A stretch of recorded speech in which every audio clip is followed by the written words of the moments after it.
This is Hannibal here from the HannibalTV.com. And today, as my special guest, is one half of the legendary tag team Demolition. Held the WWE tag team titles 3 times. He also held NWA tag team championships. He was also the Repo Man, Blacktop Bully, and several other gimmicks that we'll get into today.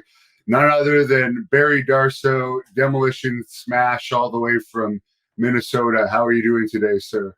I am doing unbelievable. It's good to see you again. I haven't talked to you or seen you since I was up there. What was that, about 3 years ago? Yeah, 3 years ago, you guys did a couple of events up here. And I was impressed at how thick you still were. You still looked like if someone tried to mess with you, you would definitely smash them. Well, 3 years ago is different than now. Now I'm a little thicker down here than I was in the arms, But yeah, this COVID's kind of had me stuck in the house, and now they closed my gym down again here, and and all that. But I'm feeling the aches and pains a lot now that I'm not in the ring anymore or any of that kind of stuff. Oh, really? They've closed the gyms back in Minnesota, so you're one of the states that is more strict than, let's say, Texas or Florida. Yeah. In fact, I think they're going to open up probably after Christmas again, but it really spiked high here in Minnesota, and they closed all the restaurants, everything. You can just do takeout. And then now I just got an email from the fitness club that they're going to open up at the end of the month. So now all of a sudden, all of the COVID-19 has really went down a lot in the last 2 weeks. So at Thanksgiving, it was at its peak. It was really bad. The hospitals were starting to fill up and everything. So it's opened up now, and people in Minnesota do a pretty good job with the masks and all that stuff. And it's not like New York where there's so many people. But it was a big problem here. And you also had that other problem earlier this year with all those terrible riots that were going on. Oh, terrible! I just don't understand how people can wreck people's businesses. It's no matter how upset or mad or whatever you are, these people's businesses that are down there, they're incredible people. They got their whole lives invested in these businesses, and then they were just taken away in minutes from thugs is what it was. And nobody's helping the people in those businesses out again. I mean, they've lost their whole lives, and that's not important to those other people. But there's got to be a different way of getting your point across without ruining things. I believe. Did you have a printing business at one time there? Yeah. I owned a business with a longtime friend of mine.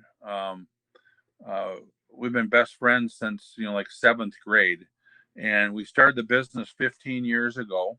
So for 14 years, we've both been in there, 12, 14 hours a day. And last January, I sold it to my niece and nephew. So they've been running it. They bought it at the worst time with the COVID-19 coming up, but they did a really good job this year. And in fact, last night we just had our year-end meeting on what they can do better and all that kind of stuff. And they're doing really well. So I'm kind of retired now. I'm just going out, and I was going to do a lot of appearances. We had we probably had 20 different appearances all lined up during this COVID, and a lot of them were in Europe and New York and everything. So we canceled everything. So when you emailed me to do this, it was like, yeah, let's go. I want to get back to work a little bit here. So thank you for having me on. But yeah, I sold the business and I loved it, and it's a different animal not having to go to work every day, and I'm busy all the time though. So in fact, I don't even know how I did all this stuff that I'm doing now with a full-time job like I had. Yeah, it sounds like you kept extremely busy because you were still wrestling almost every weekend, it seems. Yep. Every weekend we were out, and then both Bill and I, a few years ago. I had a new knee done 2.5 years ago, right after I left you guys, and so then we just decided we're not going to get in the ring anymore.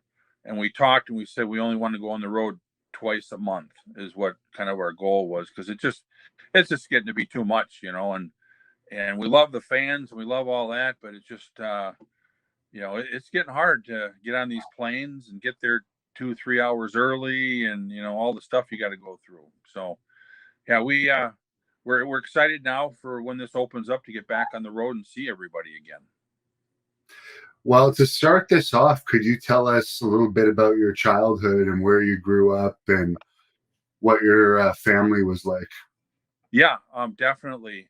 I've always said I'm the luckiest guy in the world.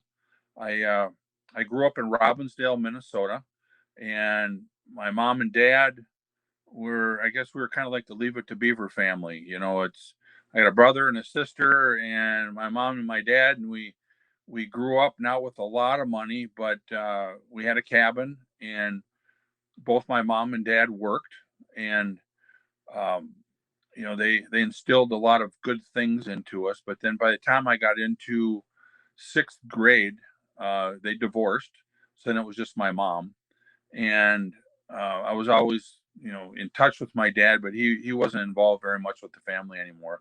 So we didn't have much money at all. My mom worked all the time and took care of my brother, my sister, and myself. And I was always in sports. I played hockey, baseball, and football. And I don't want to brag, but I was pretty good at all of them. And my mom went to pretty much every game I had. My brother and my sister also did. So I was very lucky. I had a lot of backing that way. And with not having any money, and now later on, I realize exactly what my mom went through. She didn't make much money, and she always bought me the best skates, the best hockey sticks. Um, she really thought that the sports were going to be what was going to help me in my life, and which it did. And I've thanked her over the years because I've realized what she has done for me. And when she was spending all that money on me through all my sports, um, my brother suffered, my sister suffered. So my brother, he ended up, when he was in like eighth grade, ninth grade, he ended up getting a job. So he'd go to school and then he'd go work at a gas station and he'd do everything to help the family out. So that's the kind of brother I had. My sister was the same way. So um, I guess being young, you don't realize that, when how everybody else suffers for you when you're playing your sports. And when I played sports, I was never home. I was outside uh, probably, well, from the morning it was light till dark, and I'd go to school and I'd be out playing, and my mom would be screaming at me, "Get in! You have to have dinner!" And I during the winter season, I'd go to the park when it was during the Christmas vacation. I'd go down to the park early in the morning. I didn't come home till 9, 10 o'clock at night, and that was just how it was. And I had great friends, and we did everything together.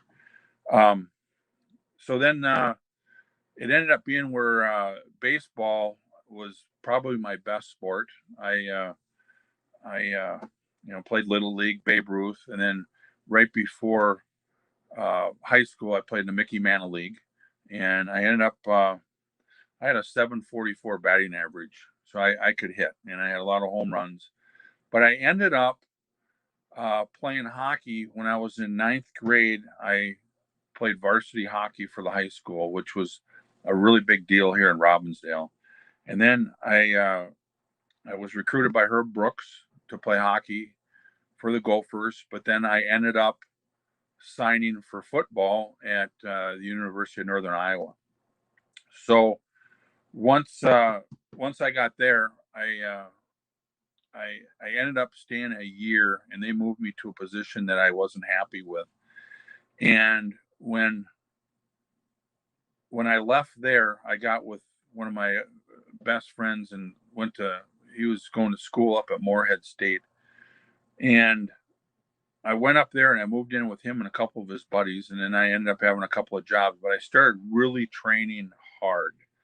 I got on the powerlifting team at the YMCA up there in Fargo, North Dakota, trained with a few guys up there, and got into quite a few powerlifting contests and had a very good deadlift and squat. And my bench got a lot better probably 3-4 years later, but I'm thinking that was kind of lacking because my deadlift and my squat was so good.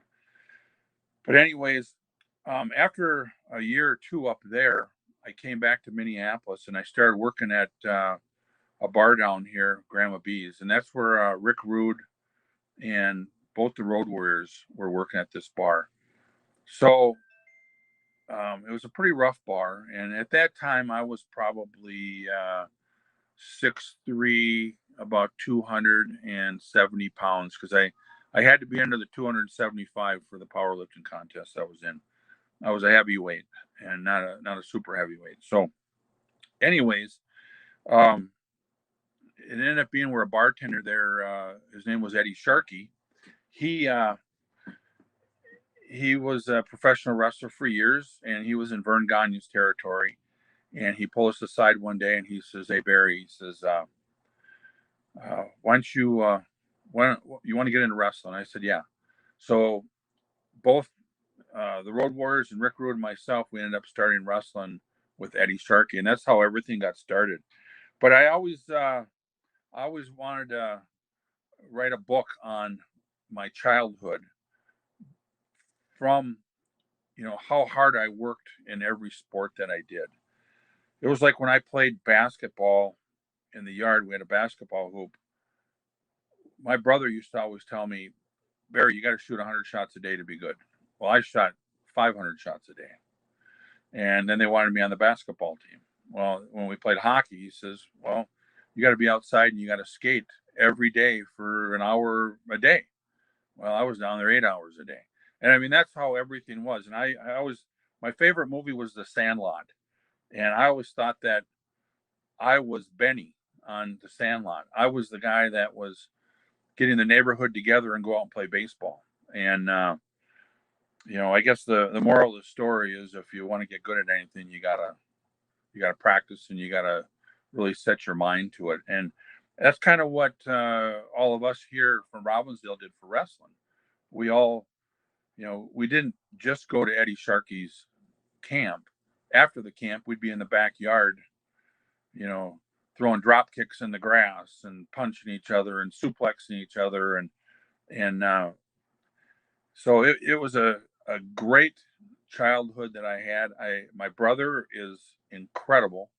My sister was unbelievable. And my sister died 2 years ago, which was terrible. She was only 65 years old.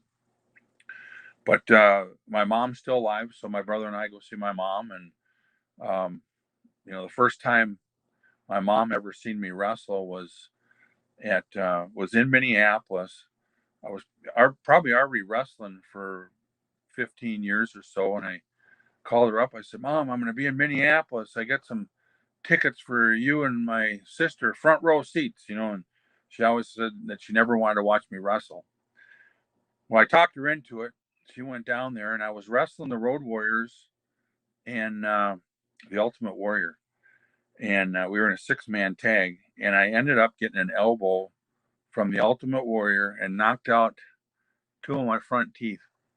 When my teeth came out, they just happened to fall right next to my mom. My mom about had a heart attack back then. That was the last time she ever watched me wrestle again.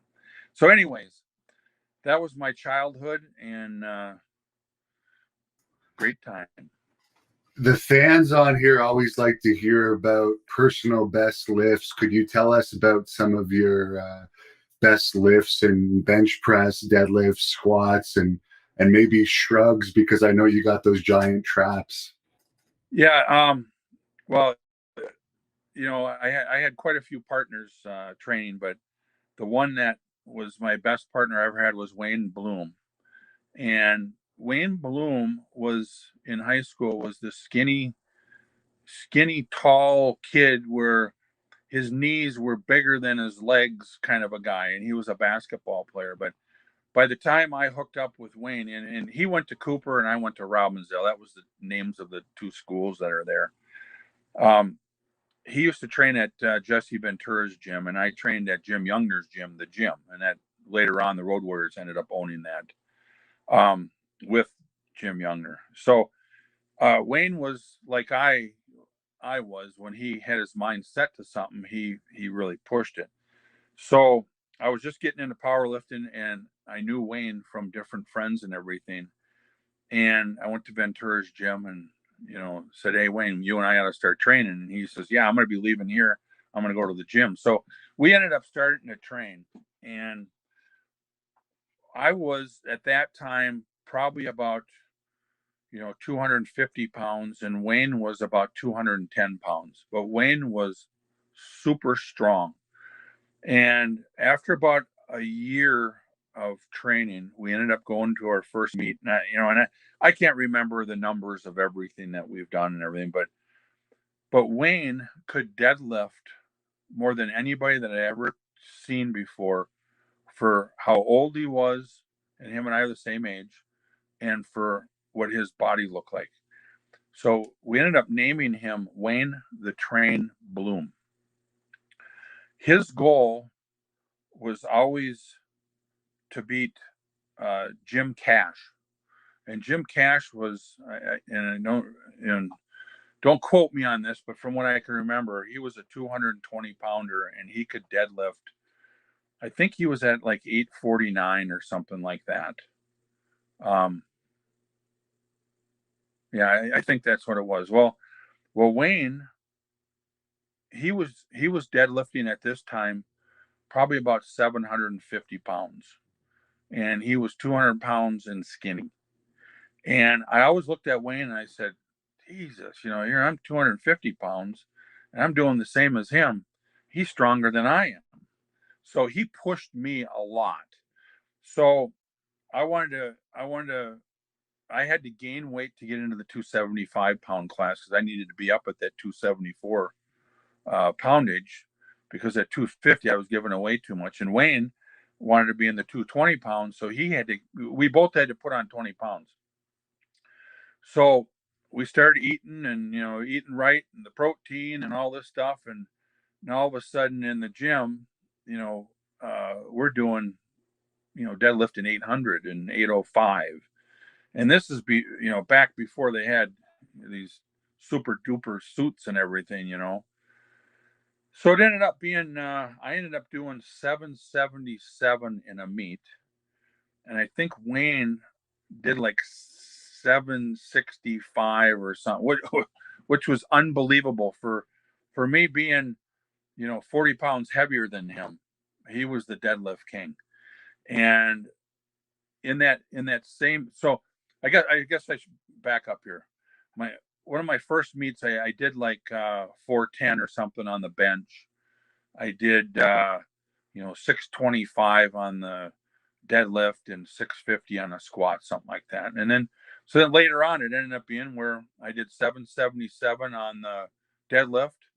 I did 783 in the squat, and then I ended up doing like 485 on the bench. And my bench was always the worst out of everything. But anyways, to make a long story short, I ended up tearing a tricep before a big meet, and in the gym I squatted 810, I deadlifted 820, and my bench was up in the 5 to 510 range.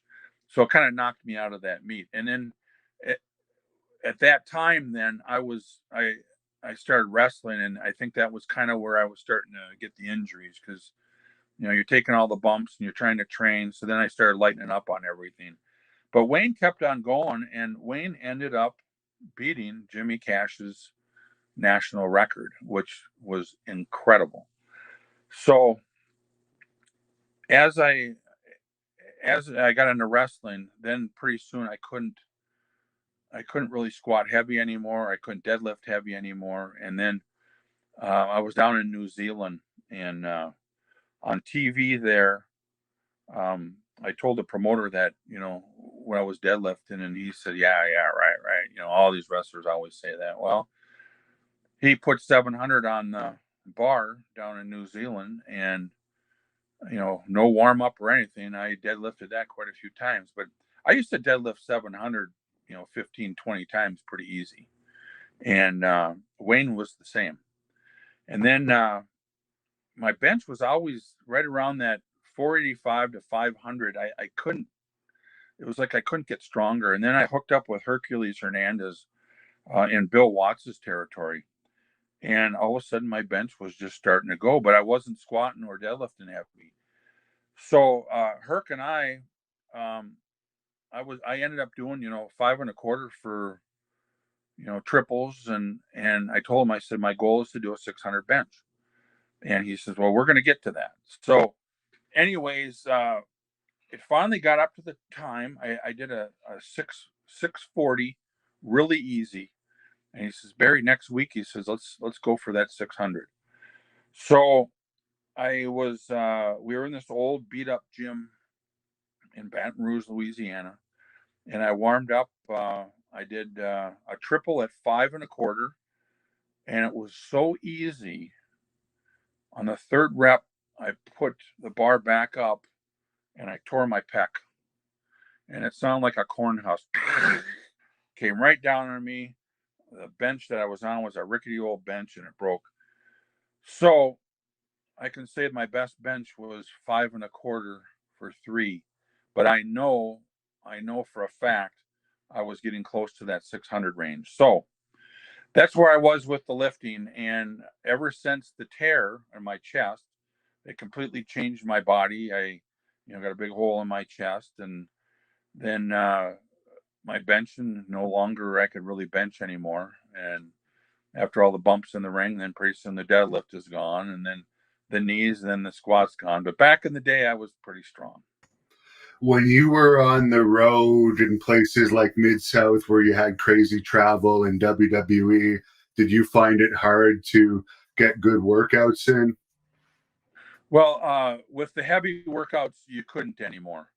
But what was nice was the guys I hung around with, Bill, my partner, Tito Santana, Ron Bass, and believe it or not, Fuji always went to the gym too. So, but that was our life. When you were on the road, we didn't go out drinking and doing drugs and all that stuff all the time. We were on usually late at night wrestling close to the main event. And, usually the tag team was right before the main event, but a lot of times the main event went on before us and we'd be on last. So we'd get out of the building, a lot of times at 11 o'clock at night, and then you'd have a 4-hour drive back to wherever you had to go. And then you have to get an early flight. So we weren't getting much sleep, but what we did was as soon as we flew in to the town, we'd get a rental car and we'd immediately go to the gym, where a lot of guys would eat and do whatever they did. They'd try to get into the hotel, they'd sleep an hour or two, and then they'd go to the gym, and then they'd go to the building because you had to be at the building early. But we always thought, let's get the workout over with. And since we were doing light reps and we did a lot of cardio, as soon as we'd land, we get the car, go to the gym, boom, train, eat, do everything. And then we get to the hotel, and then we'd check in, and then we'd relax all day. So then we were ready for the building. And usually when we got to the building, we'd do more cardio at the building. And that's why I always thought that, Bill and I were, pretty good sized guys, but we never blew up in the ring. We could do our Broadways with people and, smaller, lighter guys, and we'd hang with them. And I think that's why we were so successful. We never blew up. We would try to blow the other guys up, and we'd laugh because here were these two big old guys. And, but training was really good for the situation that we had. And, every different situation, you had to train a different situation. When you're on the road with no sleep, you had to go light, or you had to sleep before you trained.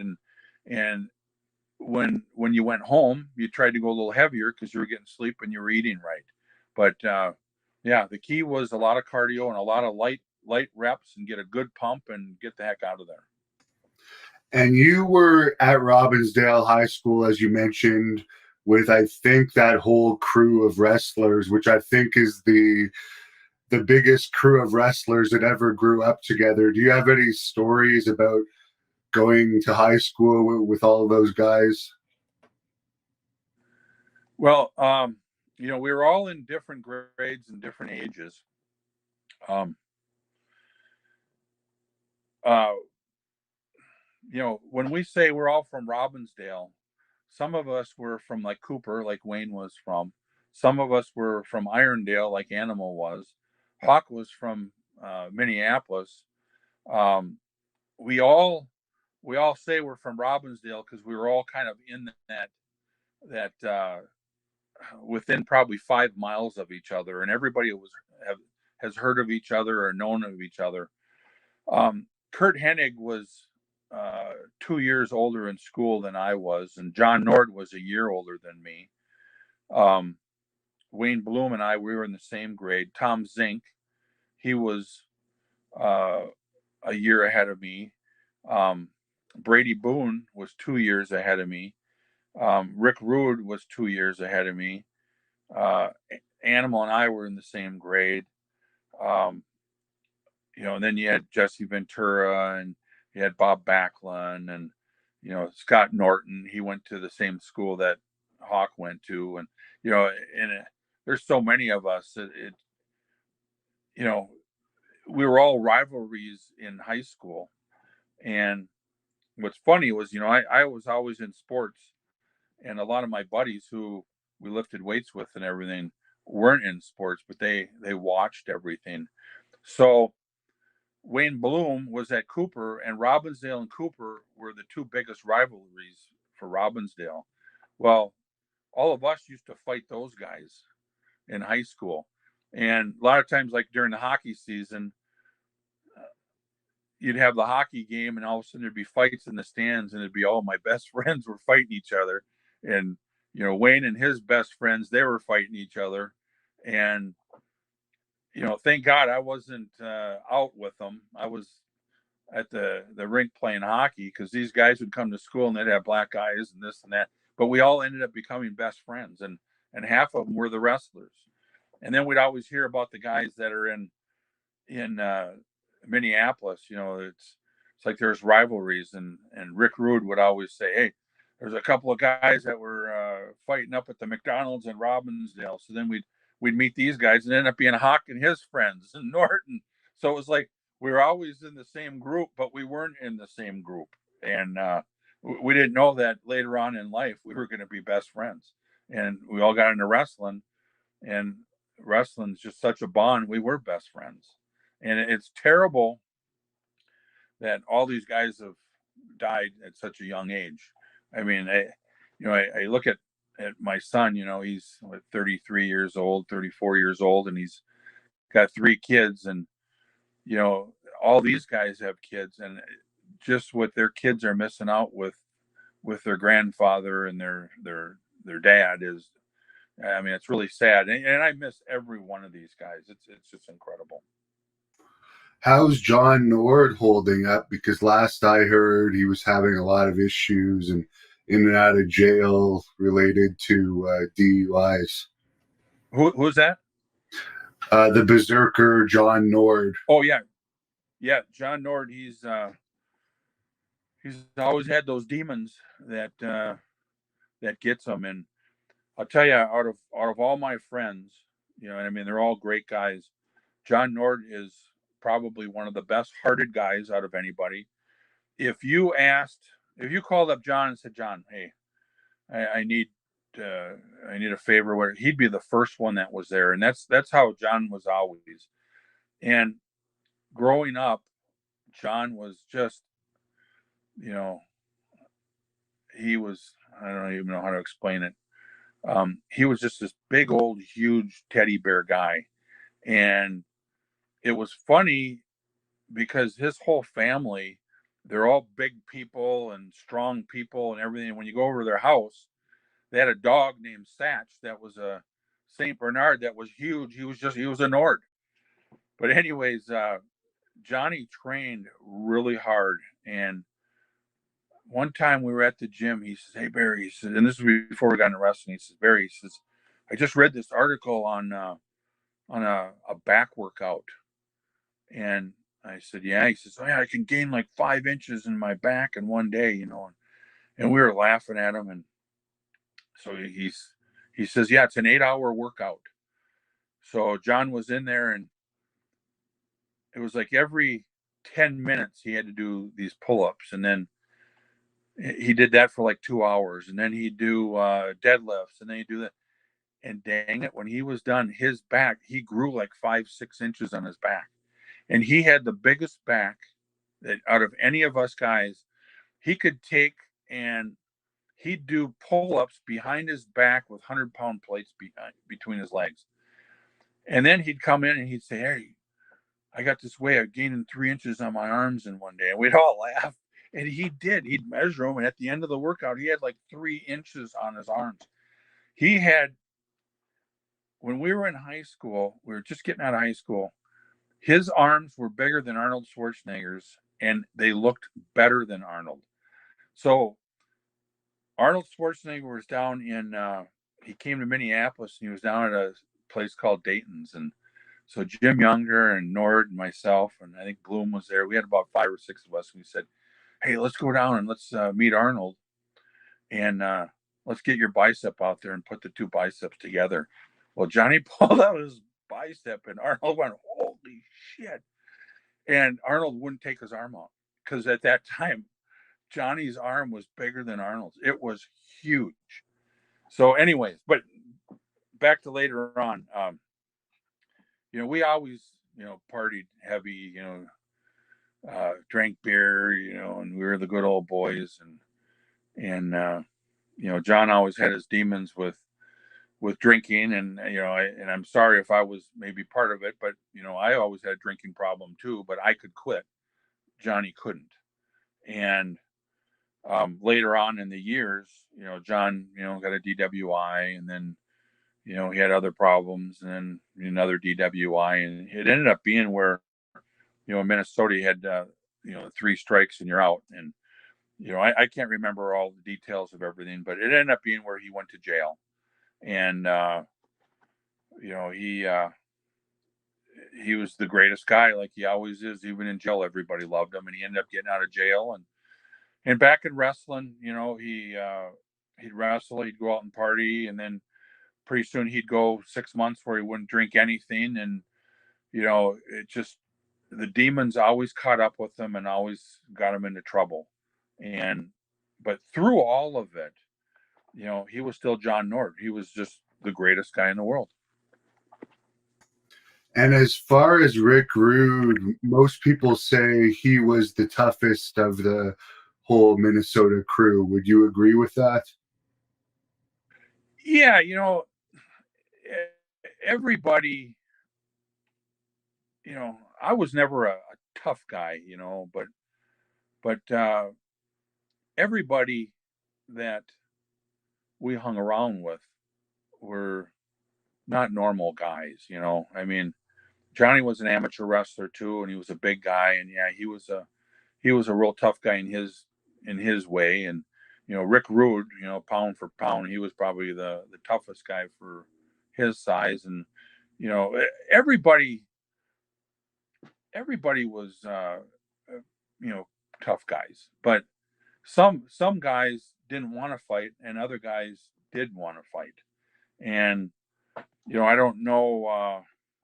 Johnny was a guy who didn't want to fight anybody, but if you fought him, you were in big trouble. Rick Rude, if you wanted to fight, he'd be the first. He'd throw the first punch. He loved it. But yeah, John was one of the tougher guys, but he was the bigger guy out of all of us too.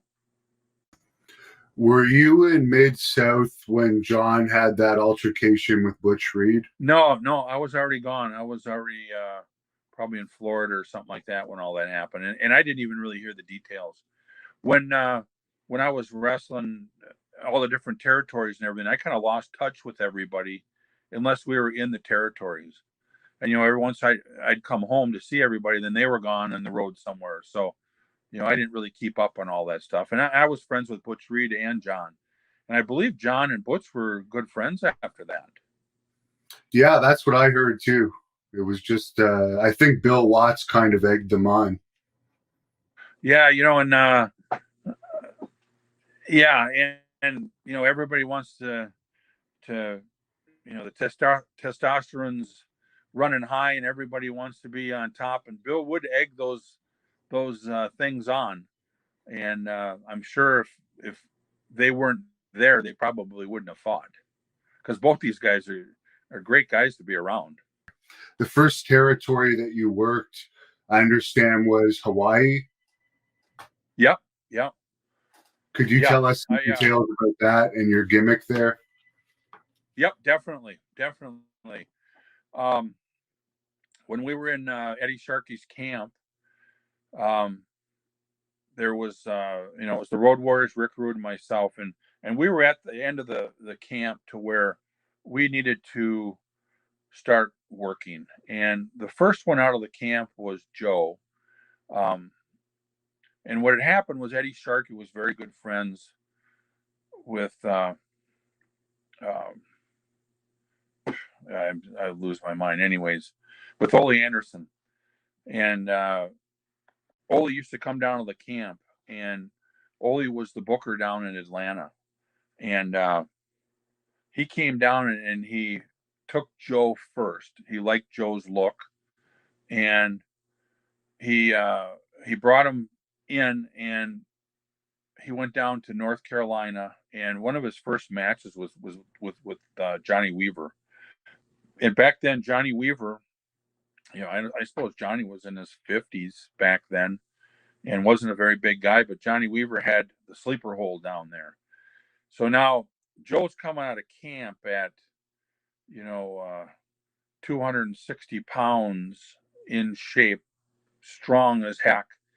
And they put this, kind of a halfway biker look on him. And he went down there and had a match with Johnny Weaver, and Johnny Weaver beat him with the sleeper hold. So that was the first time, Joe comes back to the camp and says, "Guys, this was the most brutal time I ever had." He says, "I got beat by Johnny Weaver, and we're all kind of laughing with the sleeper hold." Well, Eddie Sharkey really never smartened us up on what was going on in the wrestling world. So we're thinking that, here is four tough guys, we're going to get out there and we're going to tear this business up. Well, you got you start off by doing jobs for everybody, and that's just the way it is. And then when you prove yourself, then maybe you move up to the next level, and maybe you can beat a couple of people and this and that. But what the whole thing was Ole wanted to see Joe in the ring and to see if Joe would do business. And Joe did business. So now Ole is thinking, well, hey, these guys, they're four big monsters that are going to get it in the business, and now they're going to do business. These might be some guys that we're going to get in the business and we're going to push. So um, the next guy that came out of the camp was Hawk. And Animal and Hawk became the Road Warriors. Well, Ole watched the Road Warrior movie and says, "Hey, these guys they got the look. We're going to put this gimmick on them. They can't really work a lick because we didn't learn. I mean, we could do arm drags and this and that, but when you're at that time of the era of wrestling, there wasn't guys that were our size, 270, 280, that can take bumps and get up. And there was a few guys, but it was more, the Crusher, the Bruiser, Larry the Axe Hennig was a big, strong guy, but he wasn't the guy that would take bumps. And so we were like that. And so Ole, when he created the Road Warriors, he said, "I need to put you with the guy who is smart as heck," and that was Paul Ellering. And Paul showed them, "You're just going to mow through everybody. You ain't working with nobody, and eventually you're going to get over." Well, while this was happening, Ole was looking for a spot for me, and he was looking for a spot for Rick Rude. Well, Rick and I got together and said, "Hey, let's go out and let's just call some promoters and see what we can do on our own, and let's have Ole, can call us when something opens up, because the Atlanta territory was a big territory. So Rick called up Al Tomko or whatever up in Canada, and I called up Stu Hart up in in Canada, in Calgary, and Eddie told me, he says, here's his number, and Stu's a great guy, and he'd be a good guy for you to go to in that territory. He says, because in Canada, they had a lot of big guys, and you'd be perfect up there. And he says, and then you can go through his camp and learn the other stuff that you're not learning here, and those guys don't know how to work out perfect. So I I called up Stu Hart's house, and I didn't know this at the time, but Dean Hart was Brett's brother. And Dean Hart, you know, he was a heck of a ribber.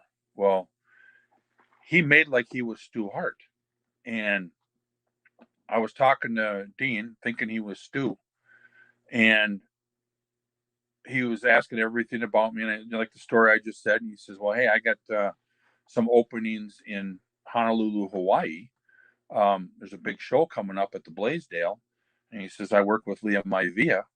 And he says, I can't guarantee anything, but it's a great territory. And why don't you go out there and start out there? So I said, you know what? I'm thinking to myself, hey, what a great place to start. Honolulu, Hawaii. I've never been there. Um, I could quit the bar anytime, and I can get a bouncing job out there if I have to. I can just stay and live out there for a month or two and see what happens. So, anyways, I talked to my mom. I said, Mom, I need to borrow a couple of $1,000. And right away, my mom is the greatest person in the world. She gives me the money. I buy a ticket. Stu Hart gives me this address to go to. He says, go right to this address, and there'll be a van there waiting for you. So I go out there and land in Hawaii. It's gorgeous.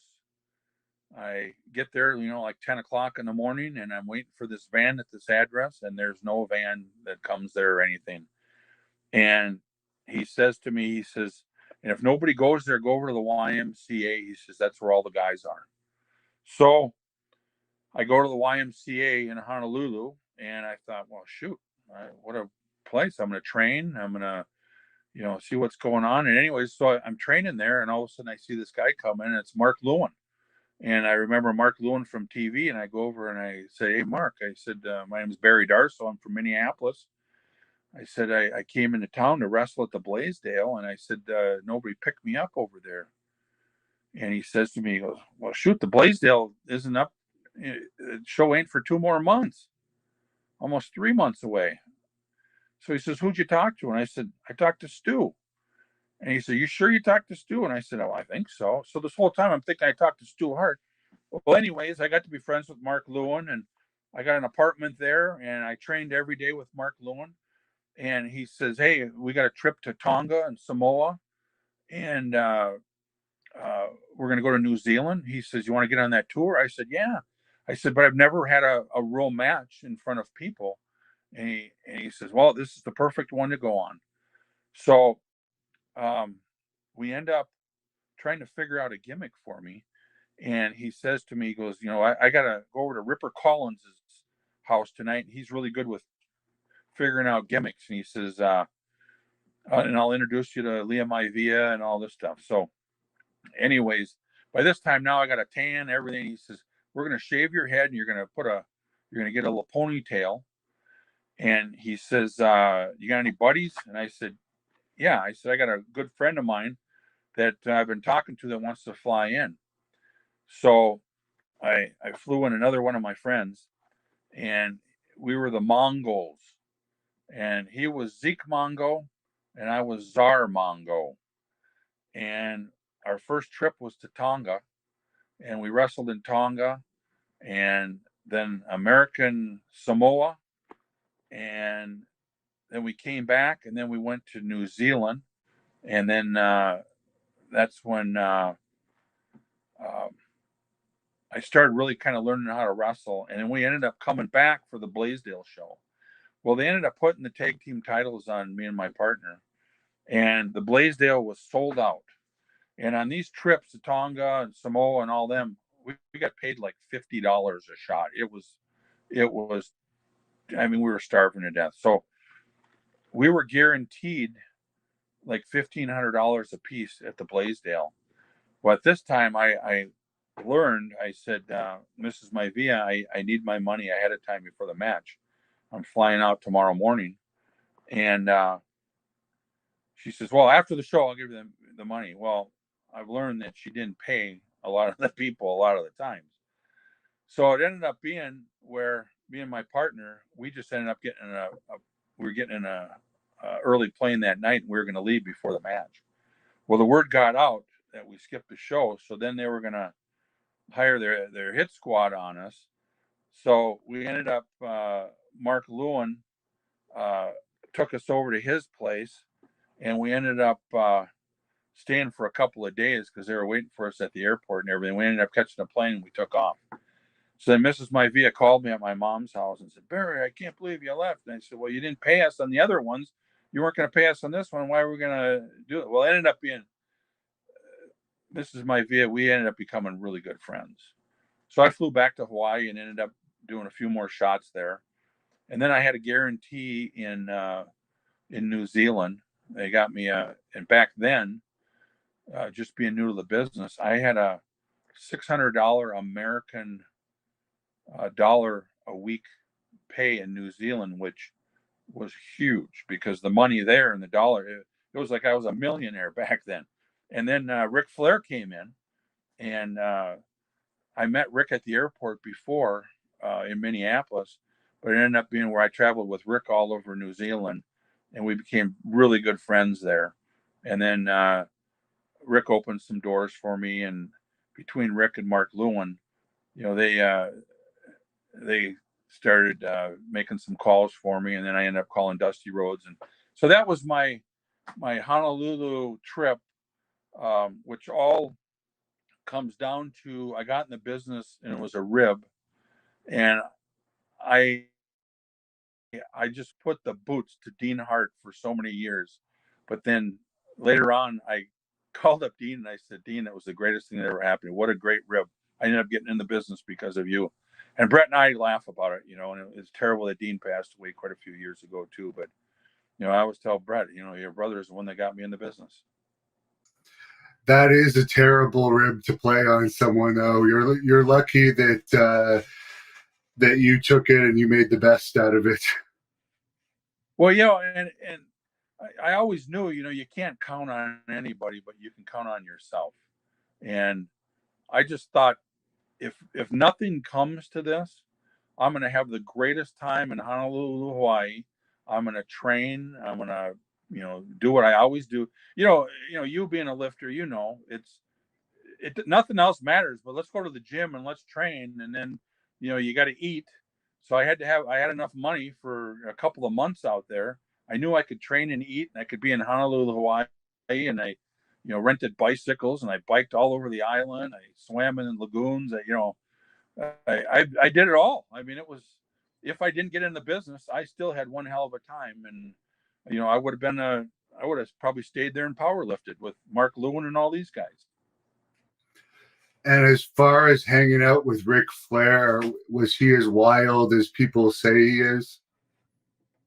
He was wilder. He Rick was Ric Flair. He was the gimmick that you see on TV. That was really Ric Flair, and I have to thank him for so many different ways that he's helped me out.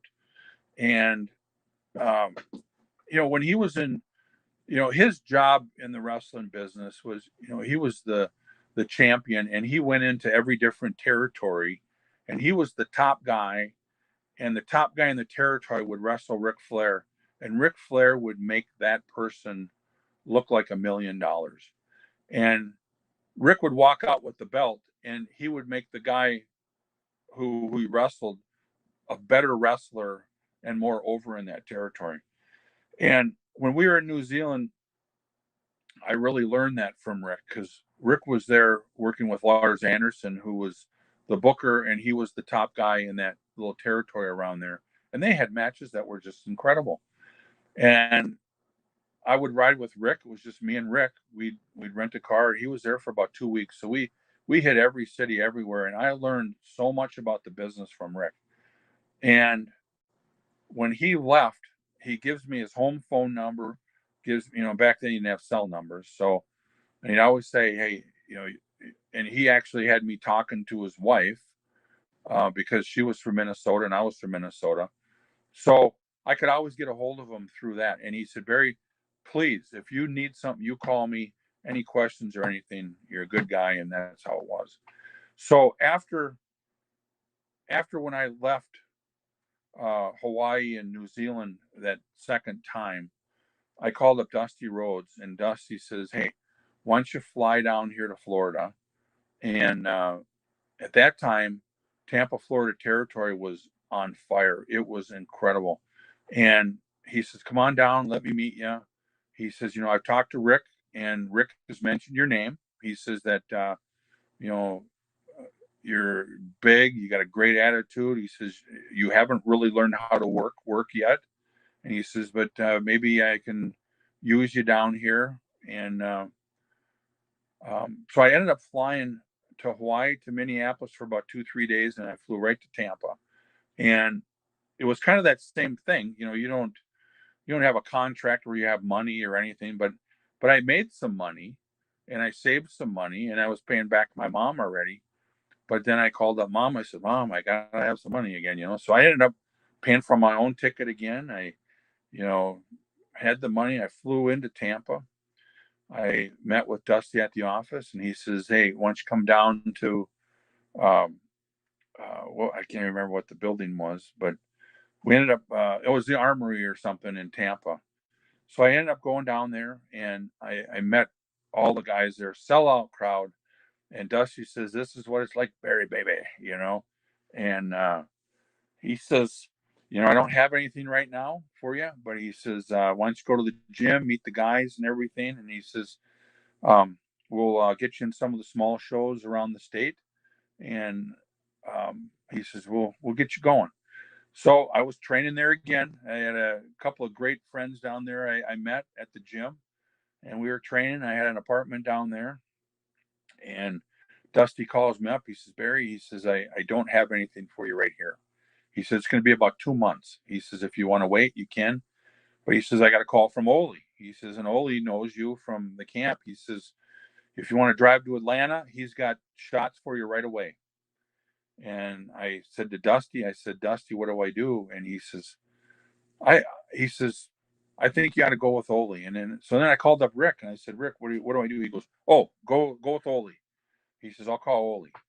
So he called up Ole, and then about 3 days later, I was in Atlanta, and right away, Ole says, good to see you again. He says, Rick called me up and had some really good things to say about you. And he says, I got a shot at, I want you to wrestle. You and Stan Hansen are partners, and you're going to go against the Road Warriors in about 2 weeks. He says, at the Omni. And I'm thinking to myself, holy shit, the Omni, that holds about 30, 40,000 people. I don't even know how to wrestle. I wrestled in Samoa and Tonga and New Zealand, and after seeing these guys out there, reality sets in. But then I'm thinking, well, if the Road Warriors can do it, I can do it. So Ole says, we got to put a gimmick on you. He says, your new name is Man Mountain Darso. So he put me in these jeans and a flannel shirt, and I carried an axe around. And he says, and you're from Minnesota. And, Ole had a sawmill and all that stuff. So he was pretty proud of that gimmick on me. And he had me work a couple of shots in a couple of towns, and I did pretty good. And then it ended up being the Omni. And I look out there, and it's a sellout crowd. I'm in like the semi-main event with the Road Warriors, Stan Hansen, and myself in a tag match, and Paul Ellering's in the corner, and I look at Stan Hansen. I said, Stan, what do you want me to do? You know, he says, hit everybody with that axe but me. So I said, well, I could do that. He says, no. He said, this is going to be an awful quick one. He says, you come in that axe, or you come in with that axe. The Road Warriors are the heels. We're the baby faces. I'm going to come in doing my, all the stuff he does. You come in and swing the axe and don't hit me, and they're going to hit the skids. And he says, they're going to take off running, and we're going to be chasing them, and that's the end of the match. I said, that's the greatest match of all. He goes, remember this one, because he says, they ain't going to be like this anymore. So that was my deal. They just had me in there for a second to chase them out of the ring, and the Road Warriors took off, and later on, that was for an angle that they were doing in Japan later on. So it was just good to be part of that. But then after that match, I worked a few shows there, and then Ole says, I talked to Bill Watts, and he says, I got a full-time job for you down with Bill Watts. He says, you're going to learn how to wrestle. And so from that time, I left there. I probably had about 5 or 6 more matches. And then from there, I ended up driving down to Louisiana and met with Bill Watts. So that was all because of Ric Flair. And then, through my life, I was around Ric quite a bit, but Ric really helped me out. So Bill Watts would have been when you got the Russian gimmick then for the first time. Oh, can you hear me now? Can you repeat that? You're breaking up. Yeah, I can hear you now. Okay. So when you were working for Bill Watts, he was the one that had the idea to put the Russian gimmick on you, I assume. Yep. When I left Atlanta, I was Man Mountain Darso, and I went down to Louisiana, and I couldn't do an interview at all. I could wrestle, but I wasn't a good wrestler. So Bill Watts ended up. He says, I want you to really learn down here. He says, you got a hell of a body on you. You're a big young guy. He says, you're a good looking baby face, and we got to really figure this out. So he had me with Art Cruz and George Weingroff, and they ended up training with me before all the matches all the time, and really taught me a lot. And then Lanny Poffo came down, and then Lanny Poffo taught me a lot of, how to work like not a big 320-pound guy. Because at this time, now I'm a 300-pound old power lifter that I was in shape too at 300, but I was still lifting, pretty heavy. And so they taught me how to wrestle with more people, and I started learning how to wrestle more like a smaller wrestler, a quicker wrestler. Learned a lot of those moves, so then I could end up working with everybody and have more stuff to do in the ring. So I end up having a lot of matches with those guys, Art Cruz and George Weingroff, in front of people, and I really got comfortable now. So then they had me do some interviews, and I look back at the interviews and I go, "Wow, what a slug he was back then," because it was really hard for me to be Barry Darso or be a babyface guy, and I don't know if it was back from when I was a kid. I was so good at sports, I never liked to brag, and I always felt like when I was doing these interviews, and still right now I feel kind of strange talking about, hey, I was the champion 3. But I've learned that that's just what it is.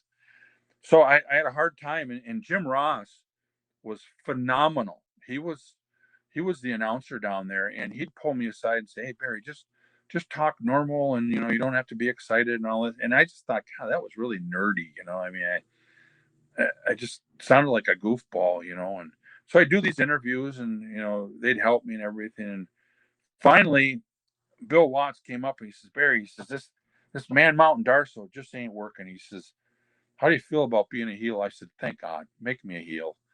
Because now I can work. I can beat up these smaller guys. I can, have them make a comeback on me because I knew how to be a heel. That's what I was at Eddie Sharkey's camp. That's what I was in New Zealand and all that. So then now I felt a little comfortable. He says, yeah, but what are you going to do with me? He says, how do you feel about being a turncoat? I said, turncoat? He says, yeah, you're going to be a Russian sympathizer. You're going to be a guy from Minnesota who turns on America. You hate America, and you're going to take this red shovel and you're going to bury all Americans, and you're going to do everything you can to help Nikolai Volkov, because Nikolai is the greatest human being in America. And I looked at Bill Watson. I said, you know what? I like that idea. So he says, we're going to name you Crusher Khrushchev, and you're a Russian sympathizer. And I said, great. So now I'm trying to figure out, how I need to do this. And then Nikolai, he says, Barry, he says, you just be that guy from Minnesota. Just be mean and just say niet, niet, and agree with me. And we're going to make you the biggest heel in the whole United States. Because at that time, Russia and America, it was tough, And in those days, everybody believed wrestling. It was the real thing. There was no fake, no phony, no nothing. Whatever you did in there, that was real, and especially being down south. So I ended up doing a couple of interviews that, were easy because Nikolai did all the talking and I just agreed and yet, and, all this stuff. So one of my first angles was with Terry Taylor, and Terry Taylor back then, he helped me out a lot too. Terry was a great guy, and whatever was best for the match, that's what Terry Taylor was. And Terry Taylor was a hell of a worker. And down there, he was a big time babyface. So for me to go against Terry Taylor, that was a step up. Now I'm in the middle of the card instead of just, the first 2-3 matches. Now I'm all of a sudden, being something. So Bill says, we're going to put some heat on you and it's going to be ugly for you. But he says, are you ready for it? I said, you do whatever you want. So we ended up doing a deal where I had a match, or it ended up being Nikolai had a match with Terry Taylor, and Nikolai threw a rope around his neck, threw him over the top rope, and was hanging him. And we were in Alexandria, Louisiana, and I was outside, and I was punching Terry in the stomach while he was hanging from the rope over the top rope. Now, this was one unbelievable angle for being down there. They wanted to kill us. So I'm punching Terry, and Nikolai looks at me and he goes, knife. Well, a guy was coming to stab me in the back. I jumped out of the way. The guy took the knife and he cut the rope off of Terry Taylor, and he took a swipe at Nikolai and cut the laces off his boots. I took off running around the end and helped pull Nikolai out of the ring to get him out of there. We got out of the ring. The cops grabbed the guy. We ended up getting escorted. Terry sold this thing like a son of a gun. And from that day on, that was on film. It'd be great to see that. I was the biggest heel ever. And by me doing that, that ended up making Nikolai be more of a heel. And we ended up being a tag team then. So now I had the help from Nikolai. We'd wrestle Terry Taylor and whoever else I got help. It was like all my life I had people helping me out. And that's why I tried to always help people out if I could. But that's where I became Crusher Khrushchev down in Louisiana. And what a great territory. I really learned how to work down there. And by the time I left there, I could call myself a professional wrestler now, finally. I wasn't scared to go anywhere or wrestle anybody. Was that knife incident the worst fan attack situation you've ever been in? Oh no. I've had quite a few. Um, you know, down in that territory, you know, it seemed like every baby face we wrestled, something would end up happening. And it was Nikolai, myself, Butch Reed, and Jim the Animal Neidhart. We we traveled together everywhere, and every night down there, it was always a heat finish. And you know, as a heel, Bill Watts knew that the heels are what made the people come out to see the match, because they wanted the baby face to beat the crap out of the heels. And when I first got there, they had some pretty good crowds and everything. But by the time all this was going on, probably a year, half a year to three-quarters of a year, by the time all this was going on, now they were selling out every building everywhere. So there, one of the scariest times for me, I suppose, in this business was, um, oh God, there was quite a few of them, but there was one night, me and Hacksaw Jim Duggan, we had a match in, and like I say, my memory isn't like it used to be, but we were in Oklahoma City, and we had a coal miner's glove match, and we were having a heck of a match, and it ended up being where Jim Duggan had me down, and he was climbing up this pole to get the coal miner glove, and he was almost to the glove, and Nikolai came down and pulled his leg down, and when he pulled his leg down, he couldn't get the glove. So then Nikolai, both of us started putting the boots to Duggan, and Nikolai hooked him from behind. And he says to me, because everything at that point was I listened to Nikolai.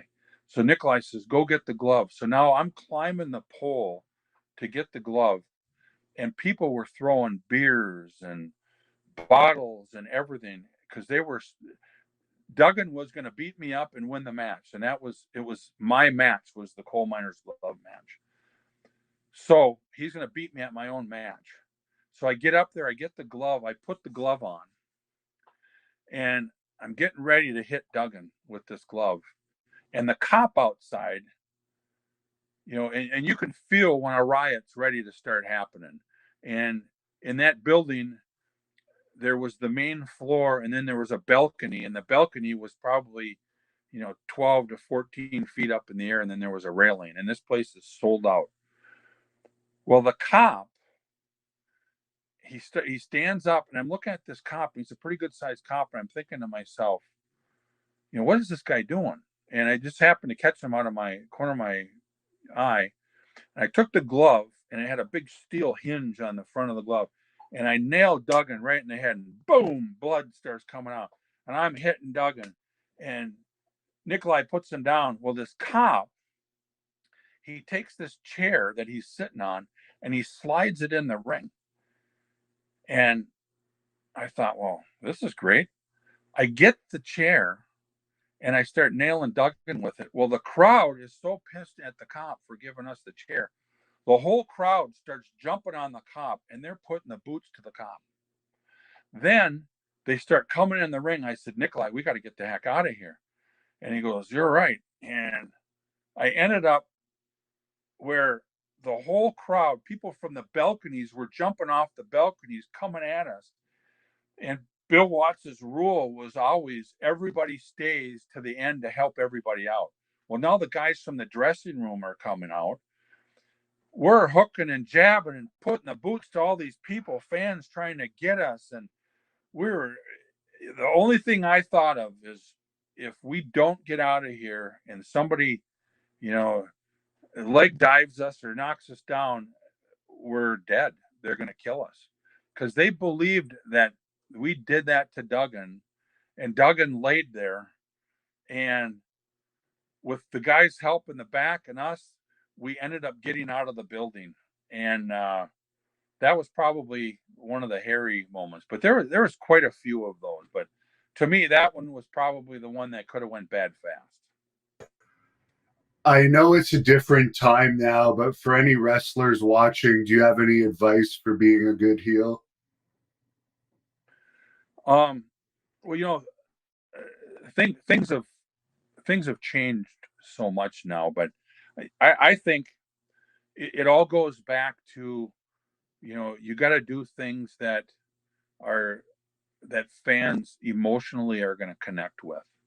And now it's pretty hard because everybody's smarting up to the business, and it's entertainment, and they know that you're a bad guy and the other guy's a good guy, so they know they got to boo for you or cheer for you. But if somehow you can do something that gets to their emotions to where they really hate you in real life, and it's not cheap heat. It's not like you go to some old lady in the front row and say, "Hey, you're an old lady, you old bag."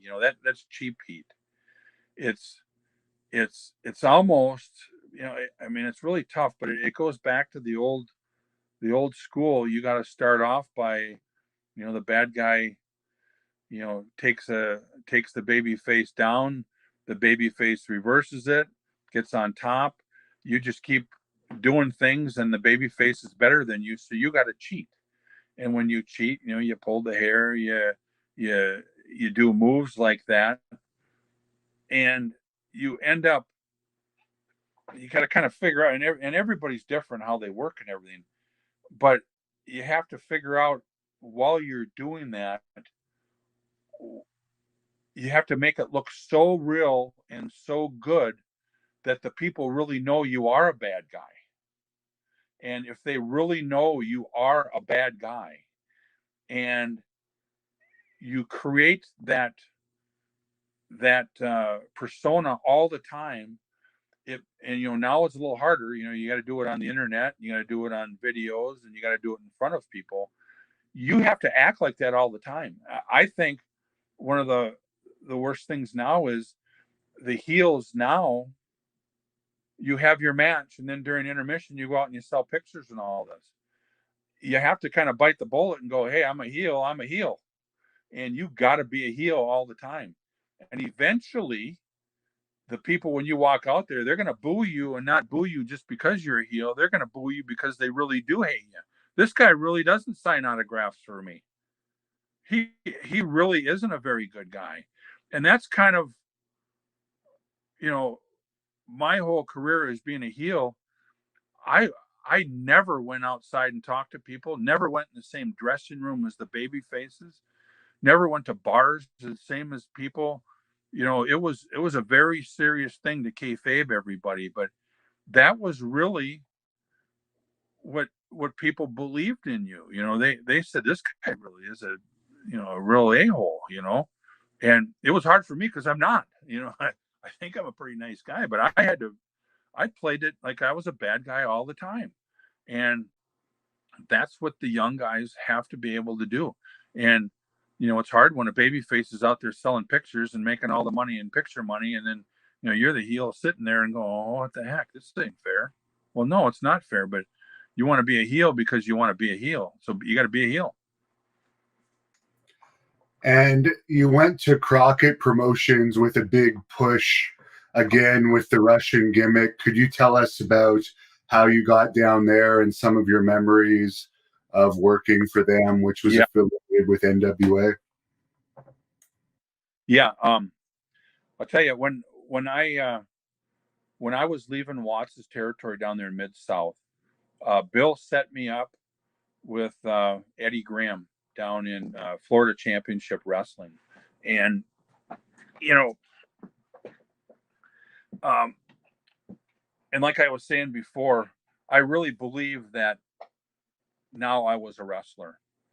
So when I got to Florida Championship Wrestling, it was a great territory. You were home pretty much every night if you wanted to be, and some nights you didn't want to be. Like whenever you travel to Miami, which was 250 some miles away, you'd wrestle there, and then you'd stay there and come back the next day and then go to the town. I mean, it was such a nice deal, and we made some really good money down there. But I got down there, and Eddie Graham pulled me in his office and says, "Hey Barry, I've heard nothing but good things from you. What are you thinking? You want to do down here? I got some ideas." And I said, "Yeah, I'd like to become partners with Jim the Anvil Neidhart because Jim was down there." And he says, "Well, you're a Russian." And I says, "Well, why don't we do the same thing that we did in Mid-South?" I said, "Now I'm the real Russian, even though I was a Russian sympathizer, but the people down here know that I'm Crusher Khrushchev." I said, "Why don't I get a partner? And I need a big badass partner." And I said, "Why don't we have Jim the Anvil Neidhart, who is just doing single matches and you're not doing really nothing with them? Why don't we become a tag team?" And he used to be partners with Butch Reed. So if people, were reading the magazines or if word got out, there's some kind of a partnership already. And everybody knew down there that we traveled together and we were friends. And I had a beard and Jim didn't have a beard. So I said, "We'll get Jim to grow his Billy Goat's gruff beard." And I said, "He's going to be the Russian sympathizer. He's going to say that, all these American people, I don't like them because they don't like me, and he doesn't have to be a full Russian, but that'll rub off on him and we'll get instant heat." And Eddie Graham says to me, he goes, "Barry, that's a hell of an idea." And he says to me, he goes, "Well, you know, I don't exactly know what kind of a guarantee you're thinking you're going to make here," but he says, "You're not the main event." And he says, "I can't pay you top dollar." I said, "Well, how about we do this? I'm going to be the main event as soon as we get over, which I know we're going to get over. So instead of paying me, not a whole lot of money, and don't pay me main event money right now, but why don't you pay me almost main event money? And then when I'm main event, you don't have to pay me that money." He looked at me, he goes, "That's a hell of an idea." And I said, "All right, what are most of the guarantees around here?" He says, "Well, the top guarantee is $1,500. And he says, you're home every night. You hardly have any expenses. You share cars." And I'm thinking to myself, that's a hell of a payday back then. And, you got an apartment or whatever you do, and you split trans with people. And I said, you're going to end up with, after taxes, a grand a week. And I thought, that's pretty good. So anyways, I said, "All right, you're on, let's do it." So he says, "Well, you want to call Jim first, and then we'll bring him in the office next Tuesday, and you guys will be partners at TV." So I said, "Yeah, let's do it." So I called up Jim. I said, "Hey, Jim," I said, "you want to be partners?" He goes, "Yeah, let's do it." He says, "I'm just stuck in nowhere land here." And I says, "There's good news and bad news. You're going to be a Russian." He goes, "Ah, Jesus, I ain't going to be a Russian sympathizer." I said, "You are. I'm the Nikolai Volkov now. I'm the Crusher Khrushchev. You're the Russian sympathizer." He says, "Yeah, but I hate Russians." I said, "That's all right. You just got to hate Americans, just like me." And we laughed. And I says, "But you got to grow out a Billy Goat's gruff. Can you do that by next Tuesday?"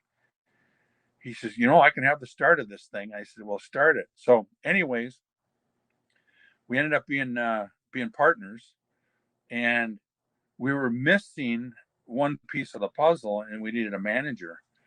So we ended up David Sierra. He was the Cuban assassin. I went to Eddie Graham and said, "Hey, we need the Cuban assassin for our manager, and it'll be just perfect, a Cuban, a Russian, and an American that hates it." So it ended up being the Cuban assassin was our manager, which it turned out unbelievable. We had heat all over again, and pretty soon we were main events everywhere. And I learned so much from Ric Flair, from Bill Watts, from Duggan, from the Junkyard Dog, from George Weingroff and Ole and Terry Taylor. I sucked up everything that they taught me, and that's why I learned those angles. And then it ended up being Michael Hayes came in and he was the booker, and we ended up working with those guys. And in cage matches, and we made nothing but money. And then Ric Flair used to come in. So I was kind of getting to where I was kind of at the end of my run, because we had all the heat and everything, and we were at the stage of starting to put over the baby faces. So, the Freebirds, we ended up doing jobs for those guys, and we, just the cycle goes like this. So when Rick was in one day, it was me and Rick and Harley Race. I was driving these guys around, and we were wrestling a couple of towns, and Rick says, Barry, he says, you got to come to the Charlotte territory. He says, it's flat on its nose, and when this thing gets good, it's going to be good. And he says, you need to come there. And I said, yeah, but I hate to leave here. And, I'm partners with Jim. And he says, everybody's going to end up coming to Charlotte. And he says, you want to be one of the first guys. And I said, well, and then I don't want to, leave Eddie Graham. He's done a lot for me, and he's a great guy. And he says, well, you think about it. He says, Dusty. He says, I've already talked to Dusty for you. He says, you give him a call. You come in whenever you want to come in. He says, right now they're going to have a guy come in from Minnesota, Scott Simpson, Nikita Koloff, and they want you to be partners with him and Ivan. And then you can help teach Nikita, and Ivan can help him. You can have 6 man. He says, it's just going to be a good fit. And he says, I said, what kind of money can I make? He says, well, you're going to start off now making a lot of money, but he says, you work out that deal, but he says, you're going to end up making a lot of money. So I says, yeah, but right now I'm home every day. I'm making money and all this stuff. Well, it ended up saying, well, Rick, I'll give Dusty a call anyways. It'll be a couple weeks before I do, though. I said, don't tell him, but I don't want to be in any rush that I want to leave, because I really don't. So it ended up being where we were working, and then Eddie Graham ended up passing. He committed suicide, or something happened to him. He died there. And Eddie was a great guy to me, and it was tough. And then, Mike Graham, I was good friends with Mike, and things were really changing after that. So I went to Mike and I said, Mike, I'm going to put my notice in here. He says, it's just, I got an opportunity. He goes, I know they want you up there. He says, I want you to go too. He says, I'm not going to be able to treat you like you're going to want it to be, and I got to cut your money. And he says, I don't blame you. And he says, good luck, and, all that stuff. And, we were friends. And I told Jim, I said, Jim, you got to get out of here too. He says, it's changed. He goes, yep, I know. So it ended up being where we broke up there. And I called Dusty. I said, Dusty, I talked to Rick, and Rick told me to give you a call. He says, here's what I'm going to do. He says, you come up here. He says, I'll pay you $500 a week. He says, you're going to be working your tail off. He says, we got some long trips, all that. He says, it's not much money. He says, if you hook up with somebody, you make yourself $100 a week or something. And, when it's all said and done, he says, but we're going to pop this territory, and you're going to be one of the top guys, and you're going to make great money. And I can't guarantee anything, but I'm just telling you, you're going to make it. And he says, when this territory was going before, the guys were all making big money. And I said, I heard. I said, Rick told me the same thing. He says, I told him, I said, Dusty, you've helped me out a lot. And I said, I know this is going to be something that you want. And I says, I'll be there when you need me. He says, well, I want you here tomorrow. And I said, it's going to take a couple of days, He says, yeah, just come in within the week. And he says, call your buddy Scott Simpson, and he says, go to the apartment where he's at. And right now he's not speaking any English. He's only speaking Russian. He's a real Russian. And I said, I've heard, So I ended up going to Charlotte. I was Crusher Khrushchev, and Nikita was already now working. He probably had quite a few matches, and he was actually doing really well. But he was like I was when I went to Louisiana.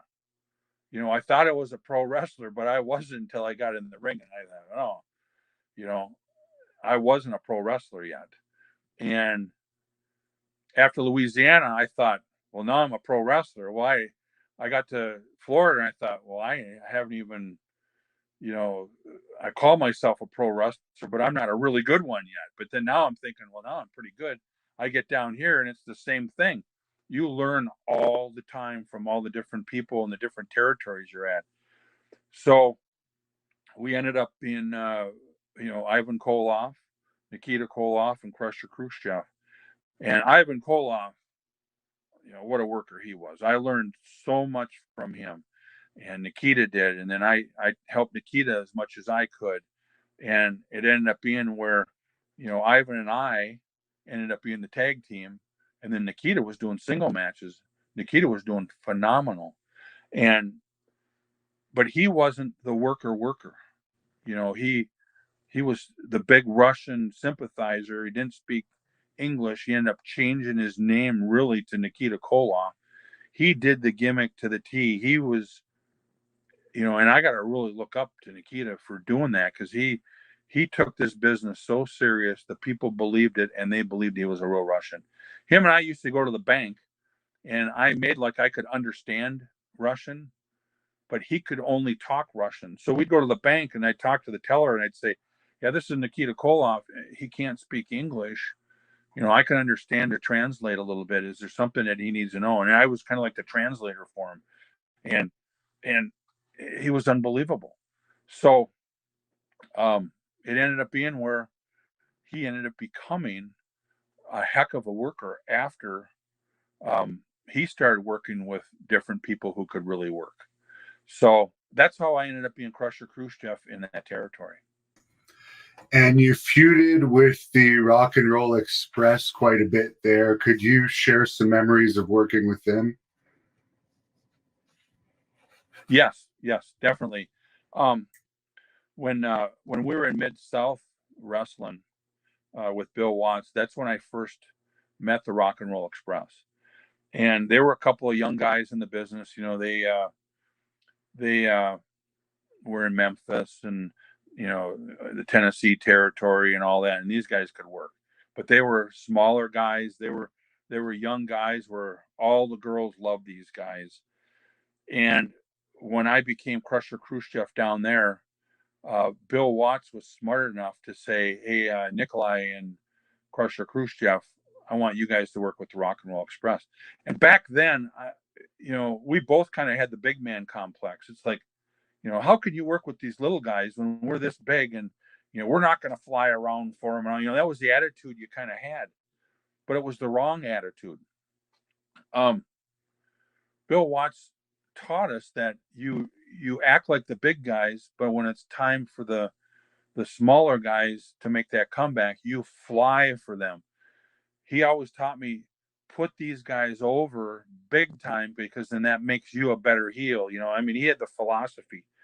So we had matches with the Rock and Roll Express that were just incredible. And it got us over even bigger and got them over bigger. And then they ended up working with the Midnight Express.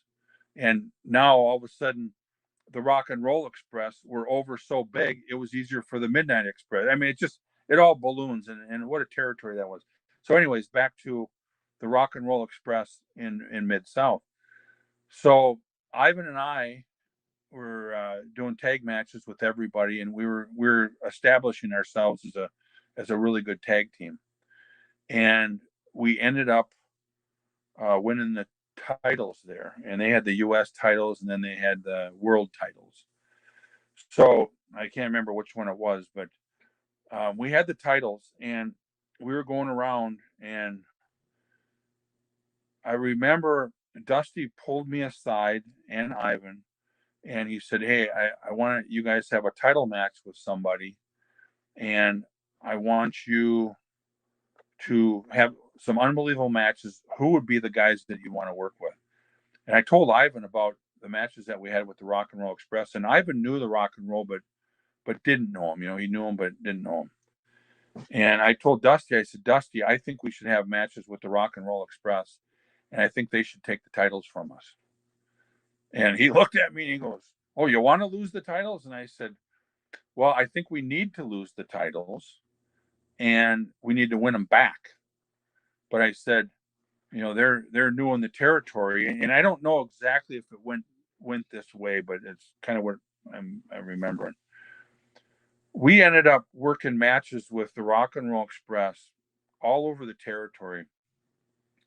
We had our Broadways with them. So it was me and Ivan against the Rock and Roll Express. We'd have, in every town, we'd wrestle them. It was an hour match, and then it was a draw.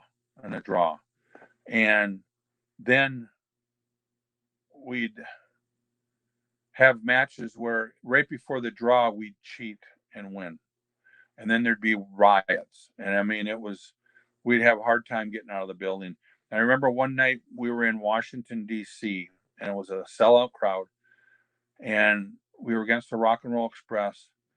And it was like a 45-minute match. And it ended up being where the Rock and Roll Express had a big comeback on us, and they were going to beat us. And they were going to beat me. And Ivan somehow came with a gimmick and knocked him out.